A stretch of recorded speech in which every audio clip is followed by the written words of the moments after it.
കുലവെട്ടാൻ ഒരു മാസം ബാക്കി നിൽക്കുന്ന 150ഓളം വാഴകൾ കഴിഞ്ഞ ദിവസം രാത്രി വീശിയ കാറ്റിൽ നിലംപൊത്തി. വണ്ടൂർ കാപ്പിൽ സ്വദേശി പാലൻപടിയൻ ഷമീറിന്റെ അരിപ്പമാട് റോഡരികിലെ വയലിലെ തോട്ടത്തിലെ വാഴകളാണ് കാറ്റെടുത്തത്. 180 വാഴകളാണ് സ്വന്തമായുള്ള 20 സെന്റിൽ കൃഷിയിറക്കിയത്. ഇത്തവണത്തെ വിളവ് മോശം വന്നില്ല. ഒരു മാസം കൂടി കഴിഞ്ഞാൽ വെട്ടിയെടുക്കാം. എന്നാൽ കഴിഞ്ഞ ദിവസം രാത്രി 7:30ഓടെ മഴയ്ക്കൊപ്പം എത്തിയ കാറ്റ് ഷമീറിന്റെ കണക്കുകൂട്ടലുകൾ തെറ്റിച്ചു.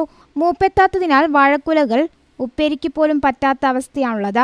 30,000 രൂപ നഷ്ടം വന്നതായി ഷമീർ പറയുന്നു. ഇന്നലെ വൈകിട്ട് കാറ്റിലും മഴയിലും വന്ന് കാലിൽ നഷ്ടപ്പെട്ട വാഴയാണ്. 150ഓളം വാഴ ഒടിഞ്ഞിട്ടുണ്ട്. 30,000 രൂപയോളം നഷ്ടം സംഭവിച്ചെന്ന് വിചാരിക്കുന്നു. ഈ കൊലകൾ നമുക്ക് വെട്ടി വെക്കാൻ പറ്റും? ഇത് കൊലകൾ വെട്ടി വെക്കാൻ പറ്റില്ല, വെക്കാൻ കഴിയില്ല. മൂപ്പായിട്ടില്ല, ഒരു മാസം മൂപ്പും കൂടിയുണ്ട്. തൊട്ടടുത്തായുള്ള ഷമീറിന്റെ തന്നെ കപ്പ കൃഷിയിലും കാറ്റ് സാരമായ നാശം വിതച്ചിട്ടുണ്ട്. News bureau, Malappuram.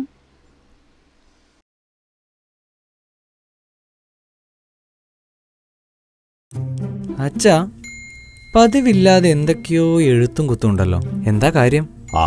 അറിയാൻ പാടില്ല, എന്തോ കോളത്തിട്ടുണ്ട്. സാധനങ്ങൾ കുറെ ഉണ്ടെന്നോ പലിശ ഇല്ലെന്നോ വണ്ടി വിളിക്കണമെന്നോ ഒക്കെ പറയുന്നത് കേട്ടു. പലിശ ഇല്ലാതെയോ? വെറുതെ